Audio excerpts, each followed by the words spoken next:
많은 신앙인들이 이 하나님을 만난다라는 표현을 들으면 뭐 특별한 장소나 어떤 초자연적인 사건, 그리고 눈물과 같은 강렬한 체험을 먼저 떠올립니다. 여러분도 수련회 하시면 좀 그런 체험들을 여러분 떠올릴 때가 있잖아요. 물론 하나님은 그런 방식으로도 역사하실 수 있는 분이고, 그리고 그렇게 역사하시는 분이시기도 합니다. 성경을 봤을 때 모세가 떨기나무 불꽃 가운데 하나님을 만난 일도 아주 초자연적인 일이죠. 일상적으로 일어날 수 있는 일은 아닙니다. 바울이 다메섹 도상에서 부활하신 예수의 음성을 들은 것 또한 그런 초자연적인 일, 하나님의 초자연적인 개입이라고 할 수 있습니다. 근데 성경은 훨씬 더 일상적이면서도 깊은 방식으로 우리가 하나님을 만날 수 있다라고 이야기를 하고 있는데요. 그 방법이 무언가 하면 하나님의 말씀이 들려올 때 우리는 그 말씀을 통해 하나님을 만날 수 있다라고 성경은 우리를 향해 증언하고 있습니다. 이 말씀이 얼마나 중요하냐 하면 요한복음 1장 14절을 보면 말씀이 육신이 되어 우리 가운데 거하심에라고 요한이 이야기를 하고 있어요. 즉 예수님 자신이 우리를 무엇으로 찾아오셨다는 거요? 하나님의 말씀으로 우리를 찾아오셨다라는 겁니다. 즉 예수님을 만난다는 것이 하나님의 말씀을 만나는 것이다라는 이야기를 하고 있는 거죠. 즉 말씀을 듣는 것 또한 하나님을 만나는 것이다라는 표현을 요한이 이렇게 하고 있는 겁니다. 그리고 히브리서 4장 12절 말씀을 봐도 하나님의 말씀이 살아있고 활력이 있어 마음과 생각과 뜻을 판단하신다라는 내용의 말씀이 있습니다. 즉 말씀이 들려온다라는 것은 단순히 귀로 성경 구절을 듣거나 눈으로 읽는 정도가 여러분 아니라는 거예요. 성령의 조명하심을 통해 그 말씀이, 그 기록된 말씀이 나에게로 다가오는 순간이 여러분 말씀이 들려오는 순간이라고 할 수 있겠습니다. 그때 어떤 일이 일어납니까? 단순한 어떤 이 말씀이 정보 전달의 수단 정도가 아니라 살아있는 하나님의 어떤 인격의 음성으로 우리에게 다가오는 일들이 일어난다는 거죠.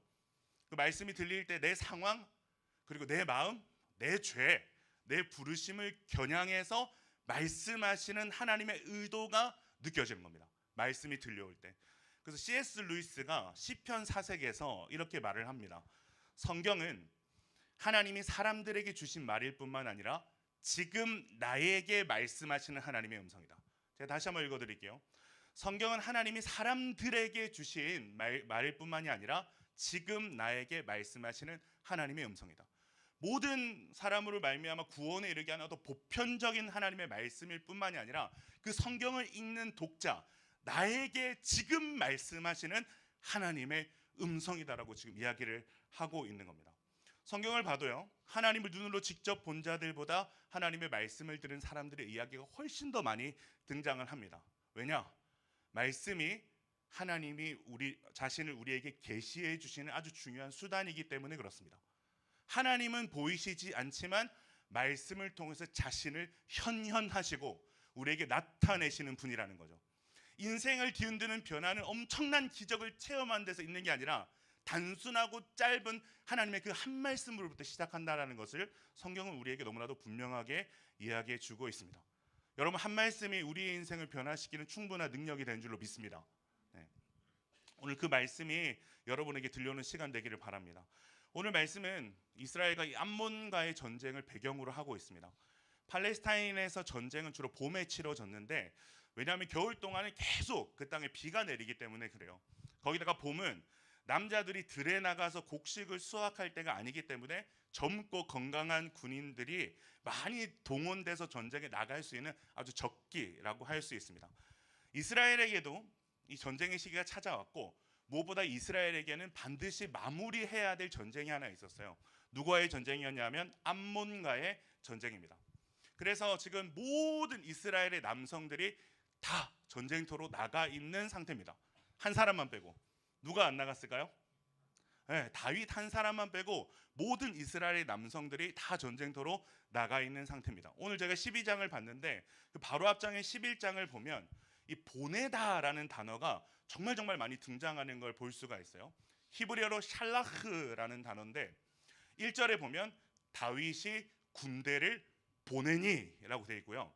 3절에 보면 다윗이 사람을 보내라고 되어 있고, 4절에 보면 다윗이 전령을 보내. 그리고 6절에 보면 다윗이 요압에게 기별하여라는 말이 나오는데, 기별하여도 살라흐, 보내다라는 말입니다.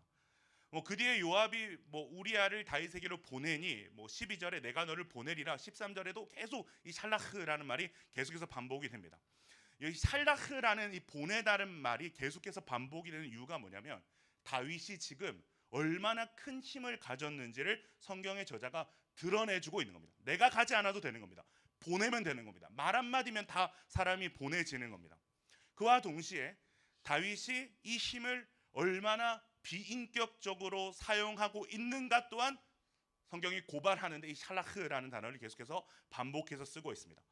모든 백성들이, 남편과 형제와 아들들이 다 전쟁터로 나가서 그들의 어떤 생사를 확인할 수 없어서 잠을 설칠 그때에 다윗은 그들을 다 보내놓고 뭘 하고 있는 거예요? 실컷 낮잠을 자고 일어나서 저녁쯤에 아주 무료한 모습으로 왕궁 옥상을 거닐고 있는 모습을 우리가 알 수가 있죠. 그때 한 아름다운 여인의 목욕하는 모습을 다윗이 우연치 않게 보게 되었고, 사람을 뭐합니까? 보내, 샬라흐, 보내 데려오도록 한 후 선관계를 가집니다. 그녀가 누구죠? 최전방에서 목숨을 걸고 싸우고 있는 충신 우리아의 아내 밧세바라는 여인입니다.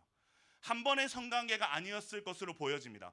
거듭되는 이 절대 군주의 호출이 있었을 것이고, 결국 밧세바가 어떻게 됩니까? 임신을 하게 되는 거죠. 다윗이 이 사실을 알게 되고 전쟁 중인 우리아를 불러서 밧세바와 잠자리를 갖게 하려고 하지만, 너무너무 좋은 장수였던 우리아는 고생하는 부하들과 함께 야영하면서 집으로 들어가지 않습니다. 그래서 다윗이 결국 어떤 짓까지 합니까? 자신의 죄를 은폐하기 위해서 우리아를 살인교사하죠. 요압에게 얘기해서 우리아를 죽여라고 얘기를 합니다.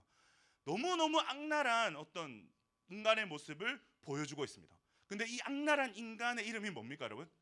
다윗이에요.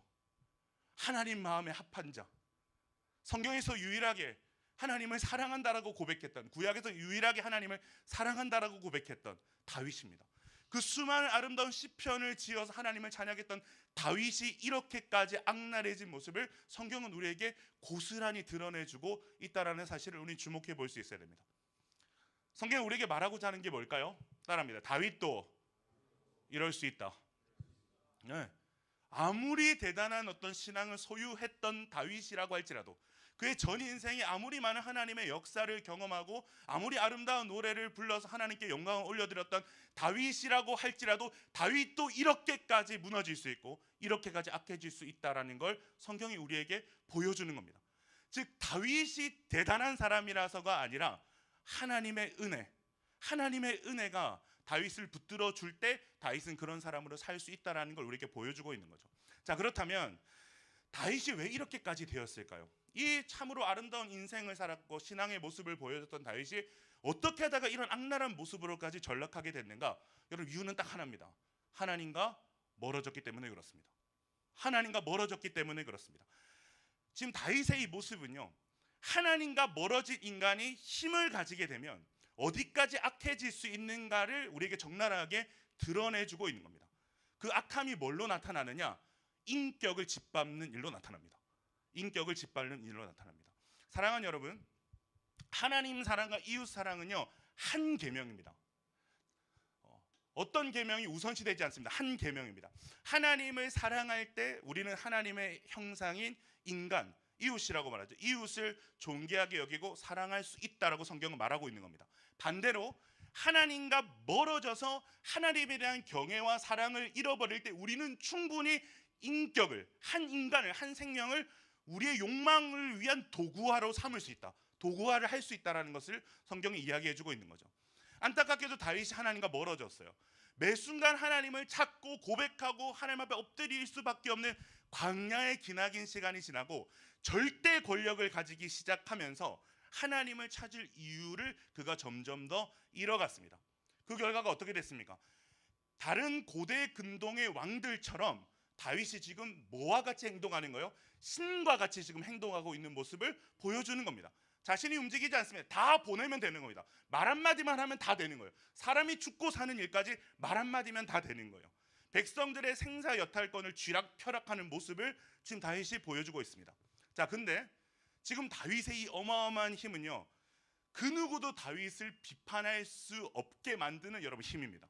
여러분 누가 목숨을 걸고 절대 권력의 왕을 지적할 수가 있겠어요? 지적할 수가 없어요. 근데 하나님께서 나단에게 지금 그 임무를 맡겨주신 거죠. 나단의 이야기는 간단합니다. 어떤 성읍에 부자가 있었는데 양과 소를 아주 많이 가지고 있었대요. 근데 같은 성읍에 가난한 사람이 있었고 그가 가진 전 재산은 뭐 한 마리뿐이었어요?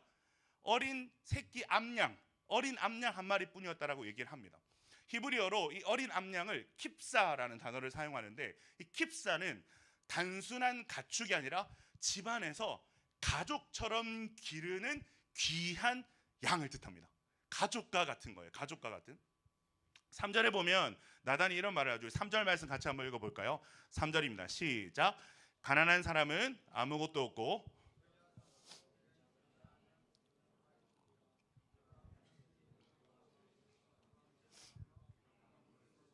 그의 잔으로 마시며 그의 품에 누움으로 그에게는 딸처럼 되었거든. 이 작은 암양 새끼가 이 사람에게 어떤 존재예요? 딸 같은 존재라는 거예요. 딸 같은, 그만큼 소중한 존재라는 거죠. 나단이 이 양이 주인 품에 품겨 안겨 자고 자식처럼 먹이고 기르는 모습을 아주 세밀하게 지금 이야기해주고 있어요. 근데 부자에게, 그 같은 성읍에 살고 있는 부자에게 손님이 오자 부자가 어떻게 합니까? 자신의 수많은 양 중에 한 마리를 잡는 게 아니라 하나밖에 없는, 이 가난한 자의 하나밖에 없는 암양을 빼앗아서 죽여서 손님께 대접을 하는 일들을 이야기하고 있는 겁니다. 자, 이 이야기를 듣던 다윗의 반응이 어떻습니까? 우리 5절 6절 말씀 같이 한번 읽어봅시다. 시작. 다윗이 그 사람으로 말미암아 노하여 나단에게 이르되 여호와의 살아계심을 두고 맹세하노니 이 일을 행한 그 사람은 마땅히 죽을 자라. 그가 불쌍히 여기지 아니하고 이런 일을 행하였으니 그 양 새끼를 네 배나 갚아주어라 한지라. 나단의 이야기를 들은 다윗이 즉시 분노합니다. 막 참을 수 없는 분노가 지금 막 다윗한테 막 일어나는 거예요. 고대 이스라엘의 율법에 따르면 남의 양을 훔쳐서 죽였을 경우 그 값의 4배를 배상을 해야 됩니다. 근데 다윗이 지금 그 이상의 것들을 막 이야기하면서 그 사람을 막 정죄하고 있어요. 뭐라고 얘기합니까? 그 사람은 마땅히 죽을 자라. 그 사람은 마땅히 죽어야 되는 자라는 거예요. 자, 근데 여러분 한번 생각해 봅시다. 다윗이 이런 일로 이렇게까지 격분할 자격이 있습니까? 없습니까? 자격이 없어요. 여러분 다윗이 어떤 짓을 했습니까? 집에서 기르는 양을 빼앗아서 죽인 것과는 비교도 안 될 짓을 방금 저질렀어요. 그런데 자신이 한 이 끔찍한 짓의 행동에는 아무런 거리낌 없었던 다윗이 양을 빼앗은 그 부자 이야기에 막 격분하고 있는 거예요. 여러분 너무 아이러니하지 않습니까? 이것을 심리학에서 투사라고 합니다. 심리학 용어로 투사라는 용어를 씁니다. 투사는 내 안에 있는 문제를 인정하지 않고 그것을 타인에게 전가해서 비난하는 방어 기제를 말합니다. 다시 한번 말씀드릴게요. 내 안의 문제를 인정하려 들지 않고 타인에게 전가해서 비난하는 방어 기제를 여러분 투사라고 합니다. 이 투사에 대해서 예수님께서 마태복음 7장에 보면 이렇게 말씀을 하세요. 어찌하여 형제의 눈 속에 있는 티는 보고 내 눈에 있는 들보는 깨닫지 못하느냐. 형제 눈에 있는 티를 보면서 그렇게 막 격분하고 정죄하는 사람이 자기 눈에 있는 들보를 보지 못한다고 예수님께서 말씀하고 계십니다. 여러분 곰곰 여러분의 인생을 한번 돌아보세요. 여러분의 말과 행동과 마음의 상태를 좀 돌아보셨으면 좋겠는데, 내가 어떤 특정 사람과 문제 앞에서 과하게 분노하고 있다면 그게 나의 들보일 가능성이 높습니다. 내가 그 모습을 가지고 있을 가능성이 높습니다. 근데 여러분 투사가 왜 심각하냐면, 투사는 영혼에 빨간불이 들어온 것과 같거든요. 왜냐하면 투사는 회개를 불가능하게 만듭니다. 투사의 가장 위험성은 회개를 불가능하게 만듭니다. 여러분 회개가 어디서부터 시작돼야 되는 거예요? 내 죄를 깨닫는 데서부터 회개가 시작되는 거예요. 근데 투사된 양심은 다른 사람의 죄만 바라보게 하기 때문에 결코 하나님 앞에서 나의 문제로 이 문제가 받아들여지지 않습니다. 그래서 회개할 기회조차 잃어버리는 것이 투사된 양심입니다. 사랑하는 여러분, 여러분의 신앙생활에서 하나님 앞에서 가슴을 찢는 시간보다 내가 누군가를 정죄하고 판단하는 일에 여러분들이 익숙하다면, 그것이 능숙하다면 어쩌면 우리는 양심이 투사된 상태, 회개조차 불가능한 최악의 상태일 수도 있다는 걸 항상 여러분 염두에 두셔야 됩니다. 항상 염두에 두셔야 돼요. 지금 다윗이 그런 상태잖아요.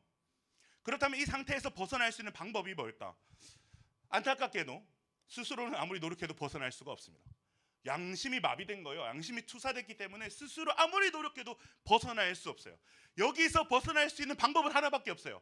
하나님의 강력한 개인만이 그 사람을 영적 투사에서 건져낼 수 있습니다. 영적 투사에서 벗어나게 할 수 있습니다. 하나님이 찾아와 주셔야 되는 거예요. 하나님이 찾아오셔서 이 죄의 방어기제, 죄인의 어떤 실존의 방어기제를 깨뜨려 주셔야 이 강력한 개입으로 하나님께서 나의 이 들보를 보게 해 주실 때 우리는 그제서야 영적 투사에서 여러분 벗어날 수 있게 되는 것입니다. 제가 첫 사역지에서 한 청년이 교회를 떠나면서 저한테는 직접 말을 못하고 한 다른 친구에게 이런 말을 남겼어요. 예배를 드릴 때마다 말씀이 너무 불편하대요. 예배를 드릴 때마다 말씀이 너무 불편해요. 제가 그때 한창 전도사 때 복음을 복음되게 한번 전해보자라고 진짜 불처럼 말씀을 전했었거든요. 다 회개해야 된다고 막 세례요한처럼. 어쨌든 그 예배 드릴 때마다 말씀이 너무 불편하게 다가온대요. 그게 너무 부담스럽고 괴로워서 더 이상 예배를 드리고 싶지 않대요. 그러면서 조용히 교회를 떠나서 제가 연락도 되지 않아요. 제가 그 말을 전해서 듣는데 제 안에 진짜 말할 수 없는 안타까움이 막 밀려오는 거예요. 사랑하는 여러분, 말씀을 듣는 가운데 마음의 불편함과 거리낌이 있어야 됩니다. 불편함이 있어야 됩니다, 여러분.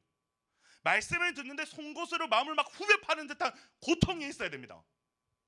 말씀을 듣는데 내 수치가 오늘 다윗이 행한 것처럼 아무도 모를 것 같은 나의 어떤 죄악들과 죄의 습관들과 수치가 벌거벗은 듯이 드러나는 이 부끄러움, 얼굴이 막 화끈거려서 하나님 앞에 들 수 없는 이 부끄러움이 여러분 말씀 가운데 있어야 됩니다. 그 사람이 소망이 있는 사람이죠.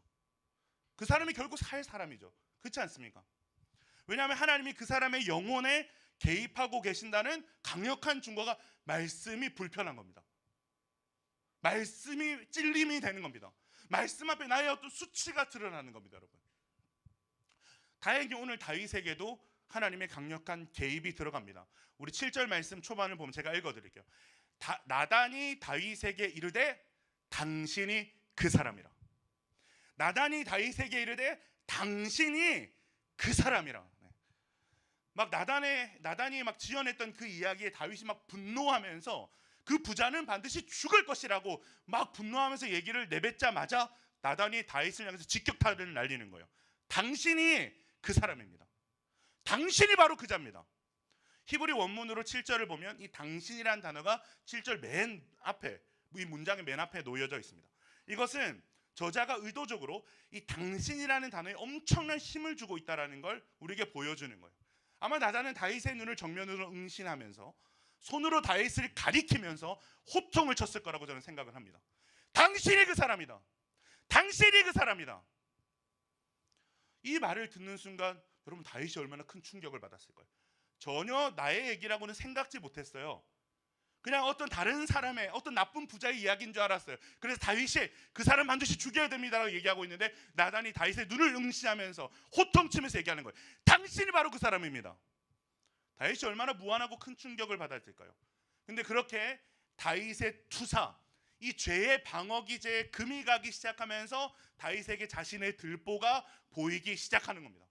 그래서 다윗이 어떻게 됩니까? 변명조차 못하는 거예요. 하나님 앞에 변명조차 못하는 거예요. 13절에 보면 다윗이 뭐라고 고백하는가 하면 내가 여호와께 죄를 지었노라. 내가 여호와께 죄를 지었노라. 하나님은 다윗의 죄만 지적한 것이 아니라 그가 받을 형벌도 쭉 말씀하셨거든요. 11절에 보면 내가 너의 집에 재앙을 일으키고 네 눈앞에서 너의 아내를 빼앗아 내 이웃들에게 주리니 그 사람들이 네 아내들과 더불어 백주에 동침하리라. 실제로 다윗은 이 일 때문에 혹독한 하나님의 심판을 경험합니다. 자식들 간에 강간이 일어나고 살인이 일어나고 가장 사랑하는 아들 압살롬이 반역을 일으켜서 다윗을 죽이려고 합니다. 그렇게 왕위를 찬탈하고 백주대낮에 다윗의 아내들과 난교를 벌입니다. 모든 백성들이 보고 있는 그 백주대낮에 혹독한 하나님의 심판이 다윗을 기다리고 있습니다. 하나님 반드시 심판하겠다고 얘기하셨습니다. 다윗은요 하나님을 누구보다 잘 알았던 사람이에요. 하나님의 심판이 얼마나 무섭고 하나님의 말씀이 얼마나 엄중한지를 너무나도 잘 알았던 사람이 다윗입니다. 보통 사람 같으면 이 하나님이 어떠하심을 알 때 어떻게 회개했겠습니까? 저 같으면 이렇게 얘기했을 것 같아요. 하나님 제발 한 번만 봐주세요.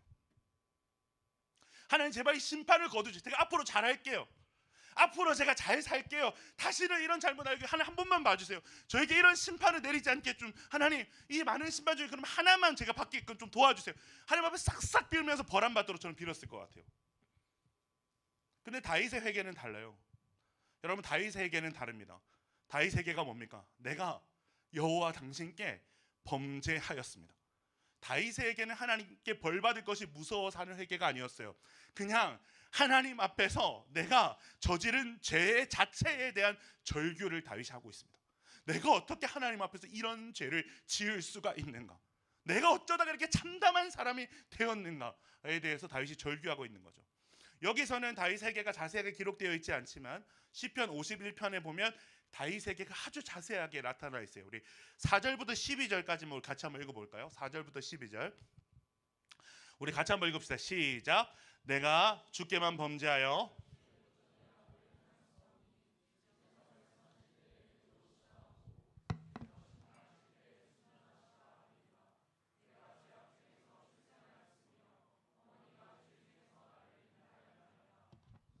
주께서는 중심이 진실함을 원하시오니 내게 지혜를 은밀히 가르치시리라다. 우슬초로 나를 정결하게 하소서. 내가 정하리이다. 나의 죄를 씻어주소서. 내가 눈보다 희리이다. 내게 즐겁고 기쁜 소리를 들려주시사 주께서 꺾으신 뼈들도 즐거워하게 하소서.